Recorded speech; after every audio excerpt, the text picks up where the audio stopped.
I chose Elizabeth I's speech at Tilbury to the soldiers defending Britain against the potential land invasion by the Spanish Armada in 1588. I chose this artifact because this point in history is very pivotal, both culturally as well as politically. This was an early speech made by a unique monarch of the English and later British people. She was one of the first English female monarchs, only preceded by Bloody Mary in 1533. Politically, this speech had saved England from a certain takeover had the Spanish landed. The Spanish armies greatly outnumbered the English, coming near 17,000, although the English did have earthworks to help defend. I will be using Burke's cluster method, where I will review the language by clustering ideas and vocabulary used by Queen Elizabeth compared to other British and English leaders. I will be looking into the effect of this speech upon the newly forming English language, especially how its vocabulary changed the English way of talking about war from a monarch or ruler's point of view. Elizabeth I used repetition of I'm gonna call them us versus them verbs and adjectives to try to show a difference between the English and the Spanish. She called the Spanish tyrants, while she called the English to be loyal with goodwill. She also played upon the mother-child relationship, which had been built so slowly over the preceding 3 or so centuries in England, especially as England had just started to leave the Middle Ages and go into the Renaissance with people like Shakespeare. She said that she had the heart and stomach of a king, and a king of England too. This was an attempt to solidify her people's will to support and fight for her. She also attempts to pit the English against insurmountable odds.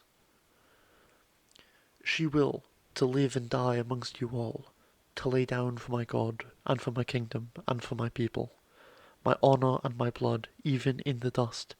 This shows that the death of her soldiers is a death of her, that she cares personally about the survival of England. This is also shown elsewhere, back when she's talking about how the Spanish are tyrants and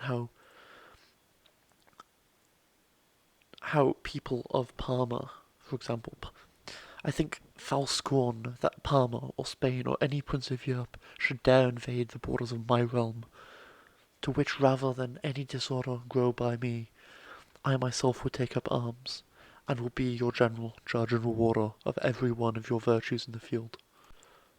She mentions God a lot. She mentions it a total of 3 times, in fact, in a very short 2 to 3 minute speech. This is possibly because the Spanish were Catholic, while the English were Anglican or Episcopalian, if you're American. This meant that Queen Elizabeth was trying to pit her people religiously against the Spanish, that she wanted the Spanish to be viewed as being devils, which was done later by other people as well. The English and British forms of communication really solidified in this period.